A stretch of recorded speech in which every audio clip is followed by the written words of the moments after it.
Carol White. Carol, what's your middle name? Anne.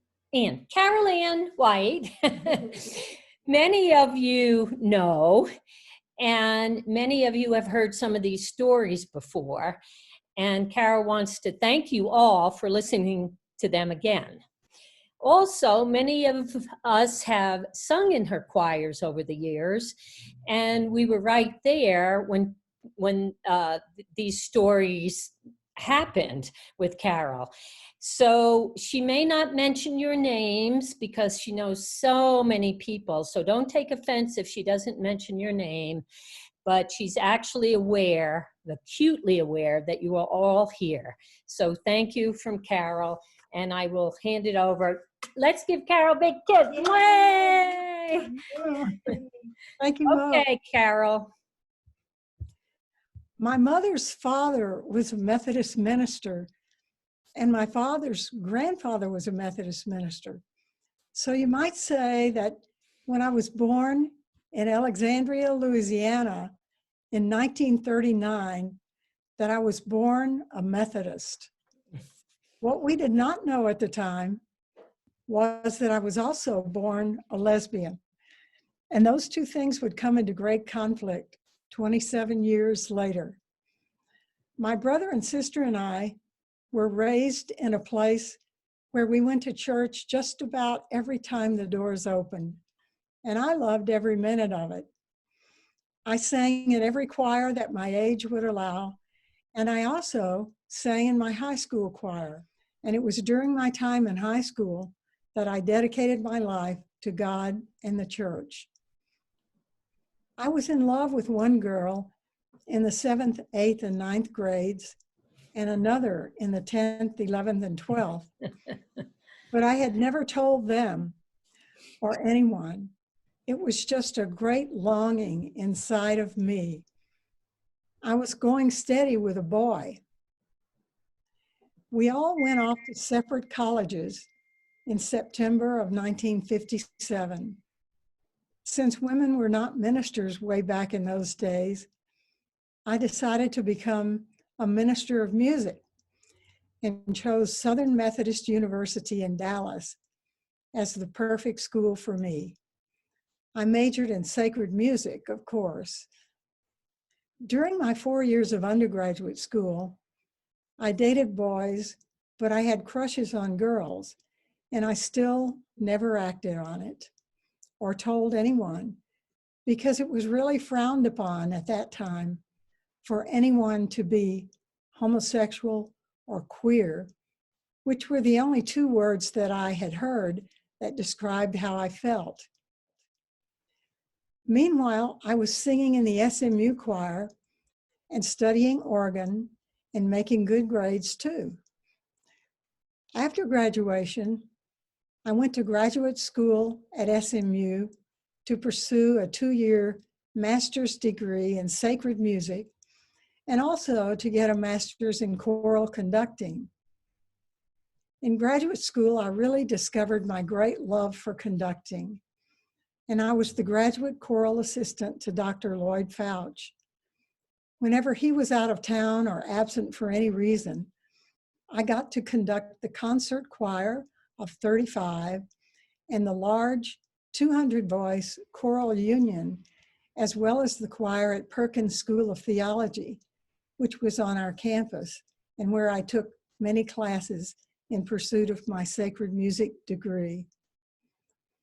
It was during my 2nd year of graduate school that I finally had my first sexual relationship with another woman, a friend and sorority sister. It was like, yes, this is what I've been wanting all my life. And I'm sure that all of you know exactly what I mean. When we graduated at the end of that year, she went off to Hawaii to marry a man that she had been dating who was in the Navy and stationed there. I was devastated. I never saw her again.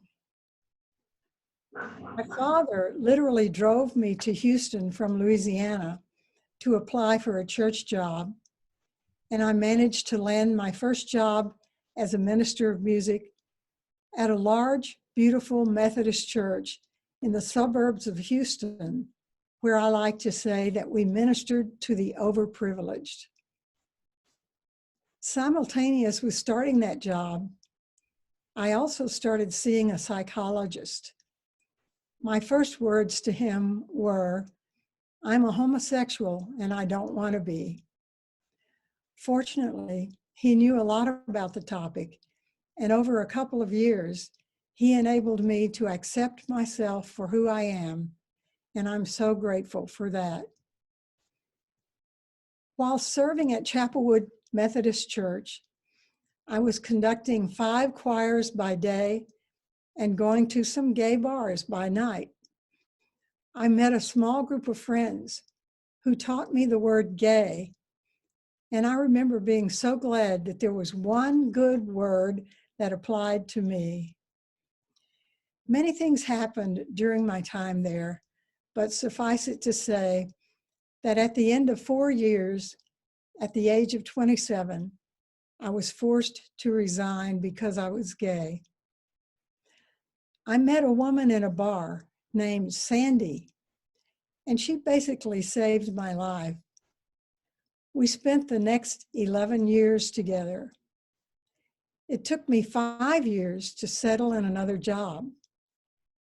I moved to San Francisco for a while, moved back to Houston, taught public school music for a while, ran an apartment locating agency, and went back to school for a year and 3 months to learn to be a court reporter. For the next 30 years, I earned a living as a freelance court reporter here in Denver, Colorado, where I had moved because of my great love for the Rocky Mountains.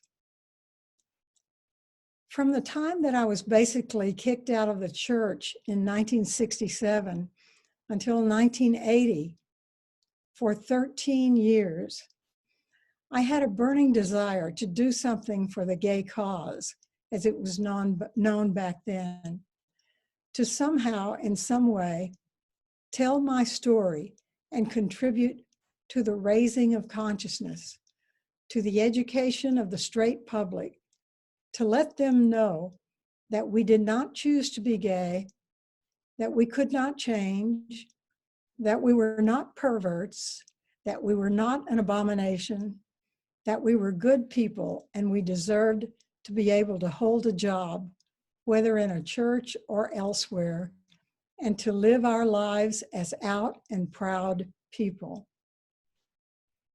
Then in 1980, I saw a full-page ad in the Denver Post that read, "Someone in your life may be gay." It had been placed there by a fledgling organization called Parents and Friends of Gays. I received a call and then a visit from one of the gay men who was organizing it, and I agreed to join their support committee. Finally, here was a way to begin to help educate the public by talking to the parents of gays first, and then joining with them to spread the word to the world. My first PFLAG meeting was in February of 1980 at St. Thomas Episcopal Church in Park Hill.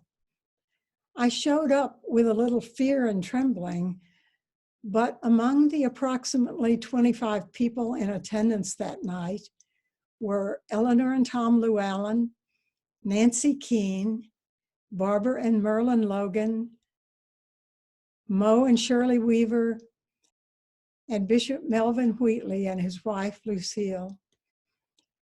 Bishop Wheatley was the head of the United Methodist Church for Colorado, Wyoming, Montana, and Utah.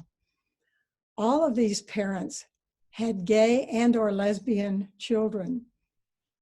We went around the circle telling why we were there, and I told the story of my firing for the very first time.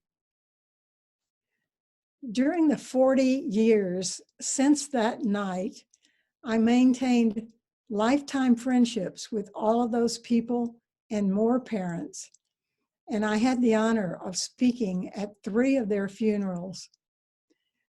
Barbara and Merlin are still alive and well and have come to Sage Singers concerts.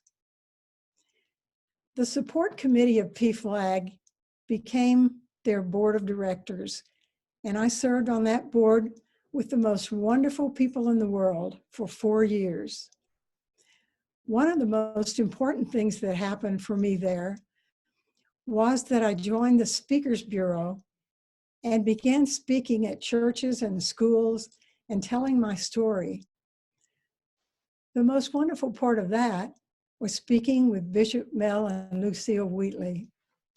He had taken a stand for gays and lesbians in the church and was receiving a lot of backlash for that. Churches would invite him to come and speak to them, basically so that they could crucify him for his stand on the issue. He was a true pioneer in every sense of the word. They invited me and Don Johnson to go with them to speak at churches so that the congregation could meet 2 real live gay people, and he would not be all alone when they dressed him down. I remember vividly one church where a man stood up and asked, "What about when we die? Surely you don't think that a homosexual could go to heaven?" And Bishop Wheatley replied calmly and thoughtfully, "I think when we die, we will all go to the same place, but there will only be one language spoken there, and that is the language of love. Those who have learned the language of love on earth will be able to communicate, and those who haven't won't."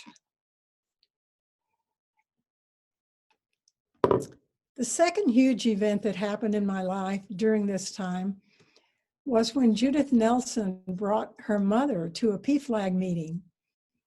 I had a crush on Judith, and we spoke together at a couple of churches along with some parents. I was just beginning to realize that I was worthy of love. So one day I called Judith and I said, "You're wonderful and I deserve you." She pretty much dropped the phone in shock, but we started dating.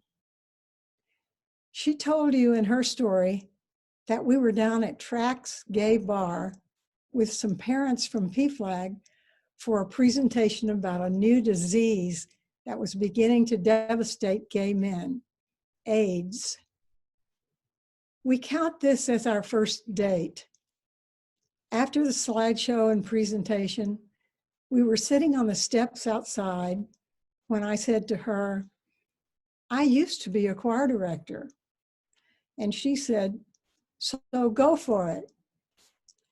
As it so happened, the Denver Gay Men's Chorus had just started singing as one of the first gay men's choruses in the country. It also happened that the second national convention of PFLAG was coming to Denver in 1984. So I had an idea. What if I recruited 70 women and put them with the 70 men in the DGMC and conducted a 140 voice mixed chorus for the National Convention of PFLAG? I took this idea to the PFLAG board and they all agreed. My next step was to take it to Bob Moore, the founder of the Denver Gay Men's Chorus, and see if they wanted to join in. Bob liked the idea, but said that he would have to take it to the chorus. He invited Judith and me to go to the DGMC retreat in Colorado Springs. And he said that I could conduct a song at a rehearsal and then present the idea to the chorus. I said, fine. He assigned me to rehearse a double chorus from a Berlioz opera. Yikes. When the morning came, I rehearsed the song, and then I said to them, I have a master's degree in choral conducting, and I was a minister of music for 4 years in a large church in Houston, and I was fired for being gay in 1967. This is the first time I have conducted in 16 years. The guys gave me a standing ovation. Then I asked them to join us for the PFLAG Festival Chorus at the convention, and they all voted to do that. We were off and running. A committee of friends began recruiting women for the event, and we signed up 70 women in time to start rehearsing in June, separately from the men, in the basement of St. Paul's United Methodist Church. During this time, I wrote a long coming out letter to my parents and invited them to the convention. 6 PFLAG parents wrote to them too, one of whom was the bishop's wife, which mattered greatly to my parents. As time drew near, the DGMC came over to our church and we met in the sanctuary to rehearse together. I had never been so excited in my life. In 1983, this was all still very new and scary. We could all be fired from our jobs for doing this radical thing, singing.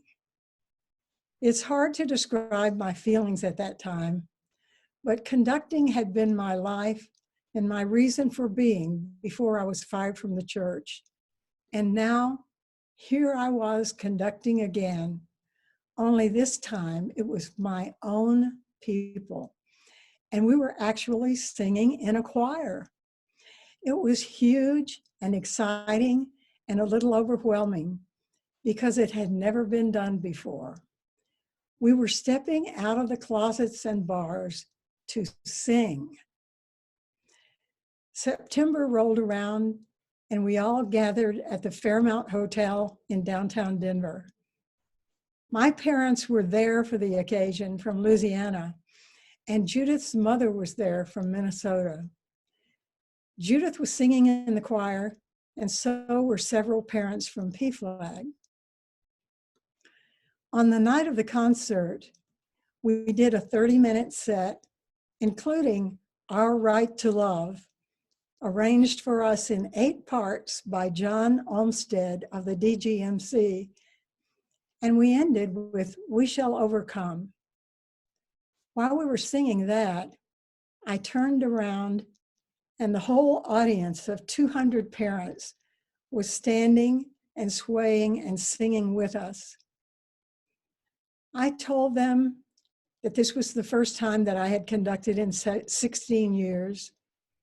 I told them that my father had always wanted the Hallelujah Chorus sung at his funeral, but that we would rather do it for him while he was alive and well. So we did that for an encore. A recording of that very performance of the Hallelujah Chorus was played years later at his graveside. The PFLAG Festival Chorus was the highlight of my life to that point in time, but there was more to come. Immediately following that, the 70 women decided to continue rehearsing at St. Paul's UMC in Capitol Hill. Naturally, the very first performance of this new Denver Women's Chorus was at a PFLAG meeting in December with Christmas songs. Then came the big night, our very first concert as a women's chorus, which we held at North High School Auditorium. After the concert, we were so high and so excited that we had a big cast party over at the home of one of the singers. We were all dancing so much that the old North Denver house was actually shaking. Later came the Paramount Theater concert with Barbara Higbee as the special guest. It was called Bach, Brahms, Broadway, and a Little Jazz. One of Judith's friends, John Marsico, brought a straight male friend with him. And of course, this was the first gay concert he had ever been to. And he asked John, Why do they sing? We tried to answer that question first by saying that it's the title of a Holly Near song. We are singing for our lives. Then Judith reminded me of this saying, a bird does not sing because it has an answer. It sings because it has a song. And I said that gay and lesbian people have always had a song, but the tragedy of it is that we have never been able to sing it before. And the beauty of it is that now we can. Then came our first Gala Choruses Festival in Minneapolis. The Gay and Lesbian Association of Choruses had formed a few years earlier from its beginnings in San Francisco to several gay men's choruses around the country. And they had had their first choral festival in New York City. This was their second time to get together to sing. We were the only women's chorus there, along with 16 gay men's choruses. We boarded the plane in Denver, and as we attained a cruising altitude at about 30,000 feet, Judith and I went up and down the aisle, passing out a quote for each member to keep. It read like this: years from now, when you are old and gray, you will be able to look back and say that once in your life, you gave everything you had for justice. Hello. Soon we were on the stage at Orchestra Hall in downtown Minneapolis, performing to a sold-out crowd. While our performance as a chorus may not have been perfect, still, afterwards, when we walked around the downtown mall in Minneapolis, we would get an ovation from the men singers who were there. They especially loved the 3 Brahms numbers that we sang with French horn and harp, and they really appreciated our being there. But the final night in Minneapolis was the pièce de résistance. We were on stage with 400 singers from the men's choruses, and there was an orchestra on the floor in front of the stage, and we were singing a commissioned work called Jubilation. Then we were joined on stage by every singer at the festival, about 1,200 in all, to sing Randall Thompson's setting of words from Thomas Jefferson. The God who gave us life gave us liberty at the same time. The hand of force may destroy, but cannot disjoin them. Liberty, life, liberty, life. We've recently been able to listen to a recording of that number from that concert. That was the concert that changed all of our lives forever.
It was the highlight of my life to that point in time.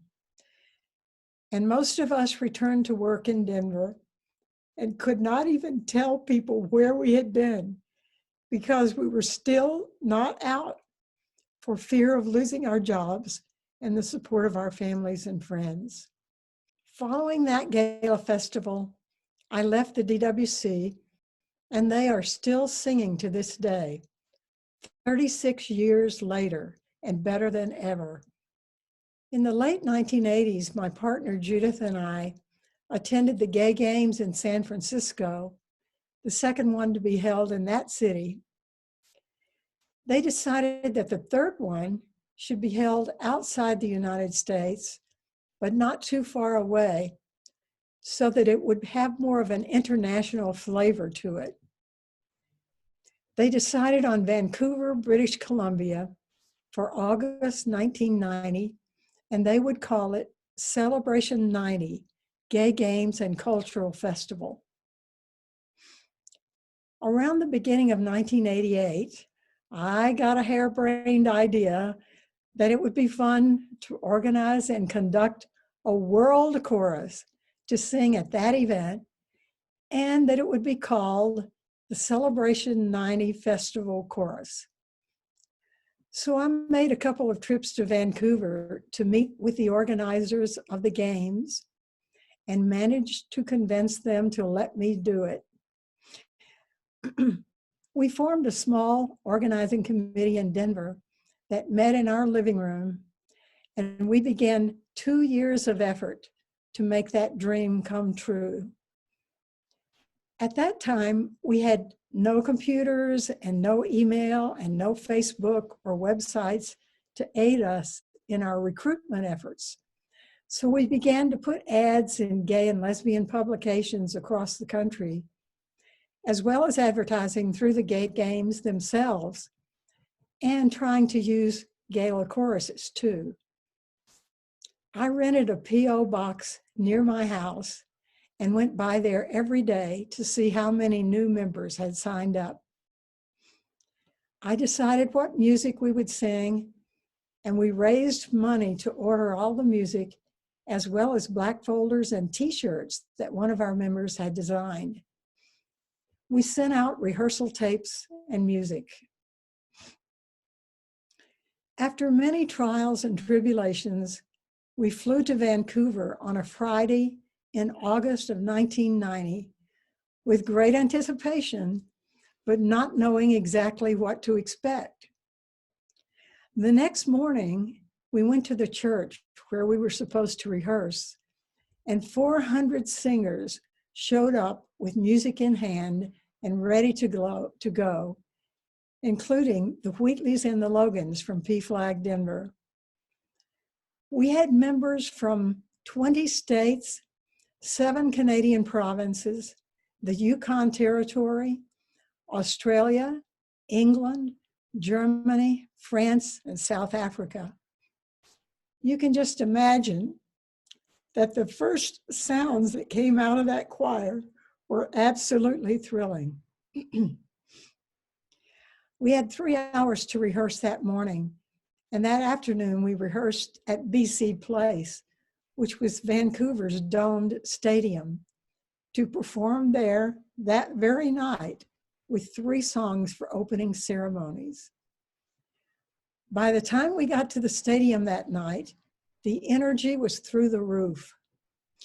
There were approximately 10,000 athletes from all over the world and approximately 10,000 spectators from around the world in the stands who had come to observe.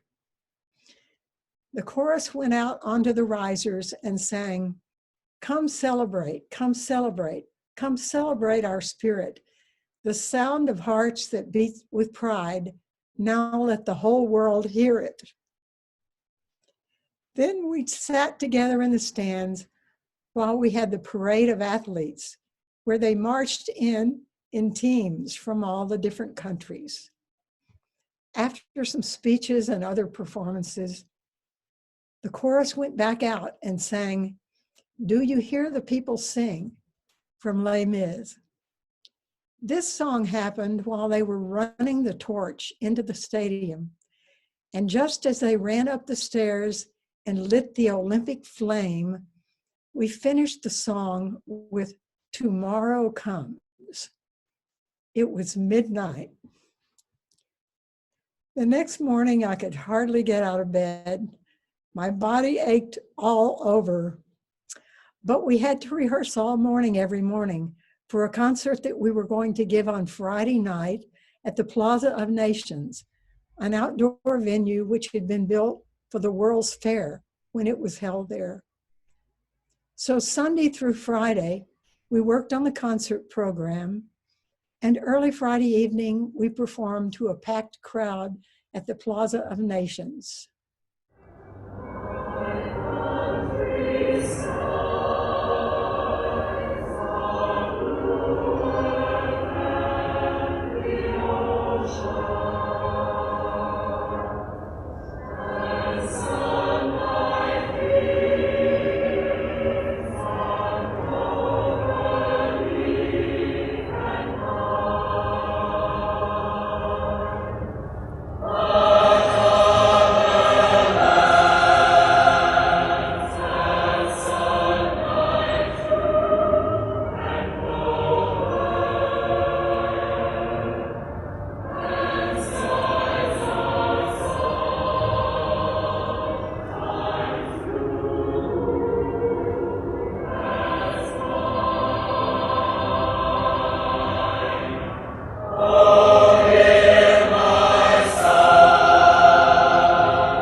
Then we rehearsed again on Saturday for the closing ceremonies that were to be held that night back at BC Place, where we sang, "We're going to keep on moving forward, keep on moving forward, keep on moving forward, never turning back, never turning back." After the chorus sang that night, Judith and our friend Bob Coddington and I went up into the stands to watch the rest of the show. I remember looking down at that scene as the happiest time in my whole life. We had actually pulled it off.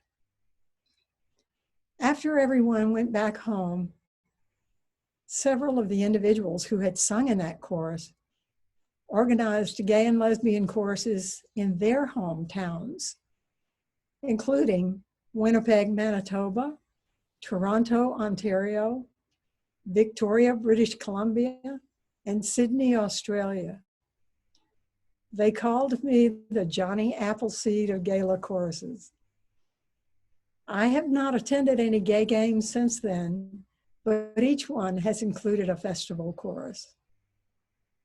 Upon returning to Denver from Celebration 90, just like Judith said in her speech, I could not share my experiences with anyone at work, either in my court reporting firm or in the law offices where I took depositions for fear of losing yet another job and career. However, I was not yet done with choruses. I knew that Denver had marvelous men's and women's choruses, but we did not yet have a mixed chorus for LGBT folks. So I decided to start one myself. Once again, I gathered a small group of friends in our living room and we began to organize and recruit for a chorus that we named Harmony, a Colorado chorale. Harmony was formed and started rehearsing in 1991, meeting in the sanctuary of the First Unitarian Church at 14th and Lafayette. We had Mo McGowan as our general manager. We started with approximately 80 singers, and during that first year, we grew to 120 members by the time that Gala Festival 4 came to Denver in July of 1992. The number of choruses participating in the festival had grown from 17 in 1986 to 67 choruses in Denver in 1992. At that time, we still had a full 30 minutes for each chorus to perform. We sang 6 numbers in Betcher Concert Hall and received a standing ovation after each song.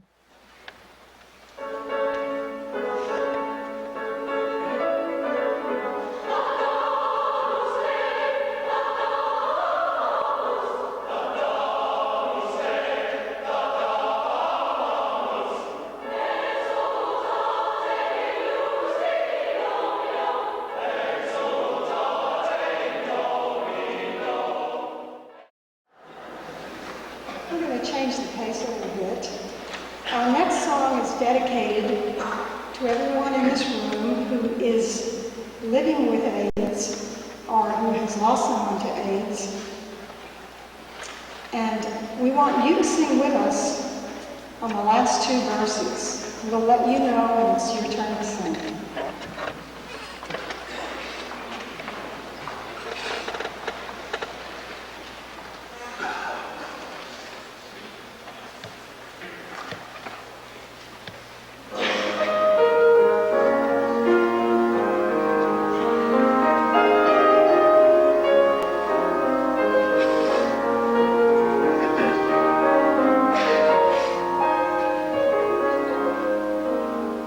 There is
Harmony was born on the national scale, and other mixed choruses sprang up around the country. In the same year, 1992, 28 years ago now, the state of Colorado voted to pass something called Amendment 2 to the Constitution of our state, which said that gay and lesbian people could have no rights whatsoever, and whatever rights they already had in cities such as Denver and Aspen and Boulder would be canceled or repealed. It's very difficult to explain the hurt that hung like a black cloud over our whole community in the wake of that election. Amendment 2 passed on a Tuesday in November. That Friday, Harmony went to the YMCA of the Rockies in Estes Park for our usual retreat. On this occasion, in addition to rehearsing, we were also crying and telling election stories and trying to support each other after having been knocked off our feet, so to speak, by the people of Colorado. That same weekend, there happened to be another retreat going on at the same YMCA for Methodist youth leaders from our jurisdiction, which covered 4 states. They invited Harmony to sing for them at their Sunday morning convocation, and we accepted. Since there were over 100 Methodist youth, they sat on the floor in the middle of the chapel. And since there were over 100 Harmony members, there was no place for us to get except to surround them, standing up. So I told them that I had been a Methodist youth just like them. Then I said that Harmony was an LGBT chorus, and we would like to sing a couple of songs. I said this first song is dedicated to all of you who might be gay, or to all of you who are struggling with self-esteem for any reason. The song was, "How could anyone ever tell you you are anything less than beautiful? How could anyone ever tell you you are less than whole? How could anyone fail to notice that your loving is a miracle? How deeply you're connected to my soul." Then we taught them Singing for Our Lives, and they sang along with us. As we were starting to leave, they wanted another song. There was an old organ at the other end of the chapel, so our accompanist cranked it up and started playing the introduction to our theme song, and the choir started singing. In this very room, there's quite enough love for one like me, and in this very room, there's quite enough joy for one like me, and there's quite enough hope and quite enough power to chase away any gloom, for spirit, our spirit, is in this very room. At the end of the first verse, one of the girls sitting on the floor got up and stood with Harmony in the circle. They continued singing. During the second verse, several youth in groups of 2s and 3s stood up and joined Harmony in the circle. They kept singing the third verse through their tears. By the end of the song, there was no one left sitting on the floor. They were all standing, arm around shoulder, around arm, around shoulder. There was nothing left to say. We had gone there to sing for them, and they had turned it around and helped us when we needed it most. Harmony filed out of the chapel, knowing that we had been blessed. 3 years later, Amendment 2 was repealed by the Supreme Court of the United States. I continued to conduct Harmony for 3 more years, during which time 7 of our members died of AIDS, and we will miss them forever. We did performances at the old Auditorium Theater, which later became the Ellie Calkins Opera House. There was our Window of Hope concert featuring all African and African American music in conjunction with the Eulipians, a Black theater group. We closed out the concert singing together Nkosi Sikeleli Afrika, the national anthem of South Africa in Swahili, and a Black version of the Hallelujah Chorus. And the audience was dancing their way out of the theater when it ended.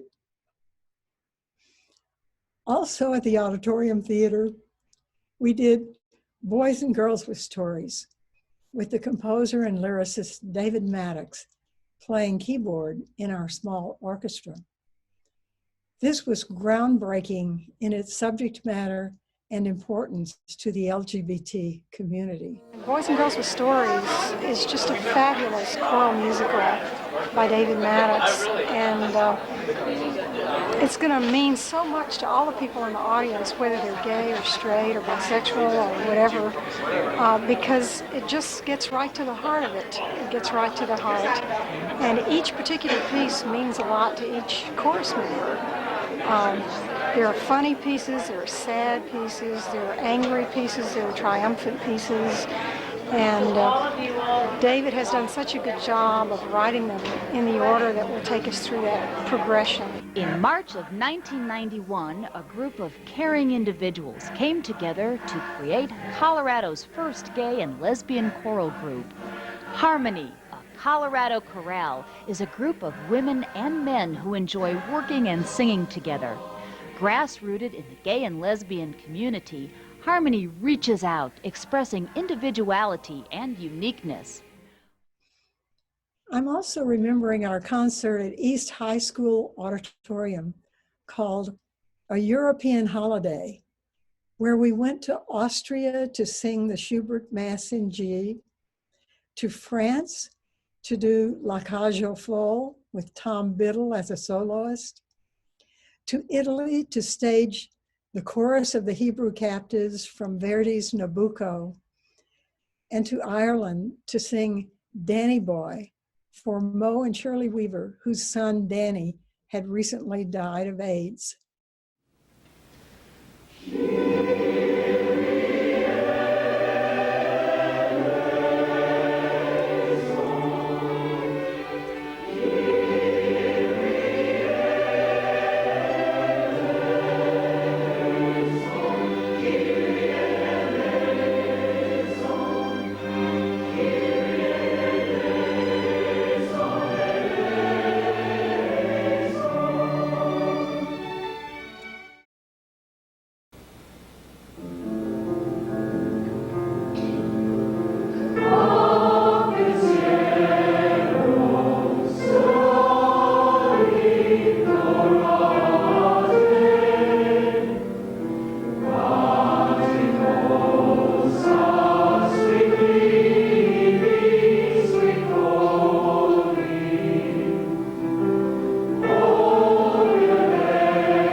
remember distinctly the final concert that I conducted of Harmony in 1994, which was 26 years ago now.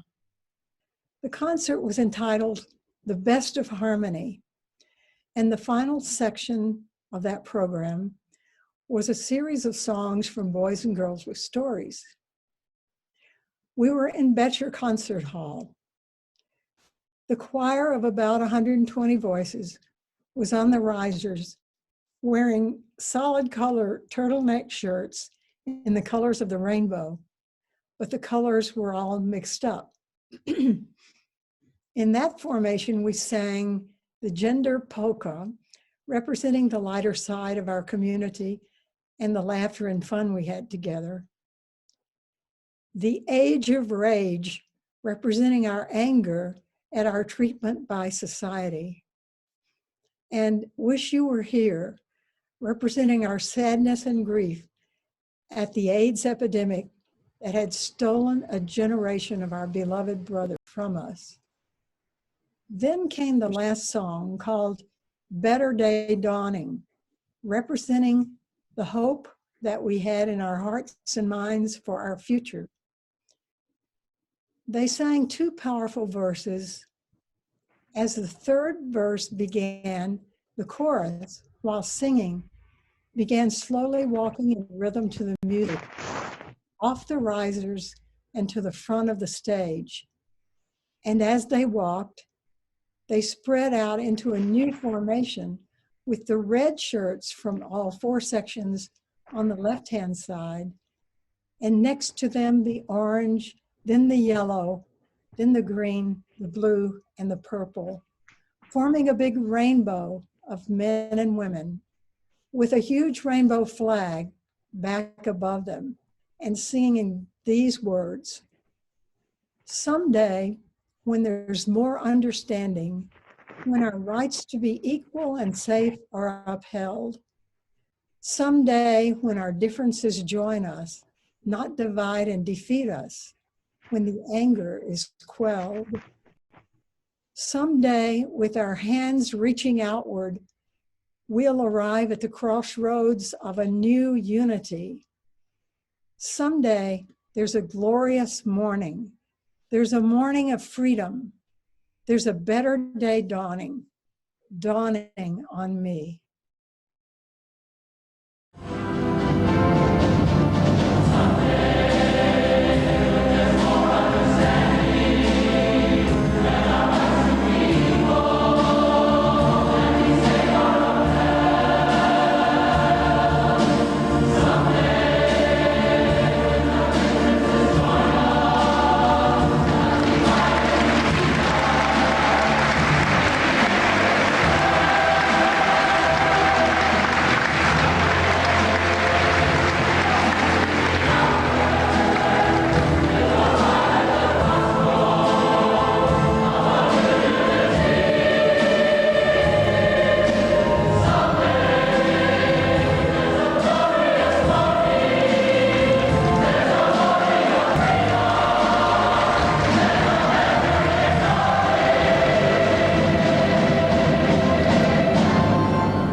After that performance, I retired from conducting, except for occasional numbers at major anniversaries of the Denver Women's Chorus and Harmony. But Judith and I did not retire from activism. At some point, we may be able to tell stories of our time with Soul Force and with Indivisible, such as the flash mob that we did at the DCPA with Daryl Johnson as soloist. Judith, in her story, told about her founding of Sage Singers, Gala's first chorus for LGBTQ elders. I do want to mention that for 37 years, Judith and I have attended many concerts of all of the Colorado Gala choruses and enjoyed them all, including the Rainbow Chorus in Fort Collins, founded and conducted by Jana Shader Thomas, Sound Circle and Resonance, founded and conducted by Sue Coffey, and Sine Nomine, conducted by Kevin Crowe. But for now, I would like to share just one more thing with you, and that is the time that I received the Paul Hunter Award from the Human Rights Campaign in 1998. The following is 5 minutes from my acceptance speech that I gave down at the Denver Convention Center in front of 1,100 people at the HRC dinner that year. Quote, in 1967, I was forced to resign from my job as minister of music at a large church in Houston, Texas, because of my homosexuality. Consequently, at the age of 27, I was out on the street with 2 worthless master's degrees, no job, no career, no money, no friends, and nowhere to turn. It's a long way from that street corner in Houston to this podium tonight. As I sat there 30 years ago with my head in my hands, contemplating suicide, and at the same time, wanting desperately to do something about it, I never would have imagined that an evening such as this would ever happen. So I invite you to join tonight and let your imagination run wild as you envision what might happen in the next 30 years. I know that every single aspect of the gay, lesbian, bisexual, and transgender movement is extremely important in making our vision come true. And our parents are the heart of our movement, and music is the soul of our movement. It has been my absolute privilege for the last 18 years to be involved in the heart and soul of this great phenomenon. PFLAG and the LGBTQ choral movement saved my life, healed my life, and transformed my life. And all of the 400 chapters of PFLAG and all of the 167 LGBT choruses in the world are in the daily business of saving, healing, and transforming lives. I could tell stories all night long about the power of parents and the magic of music.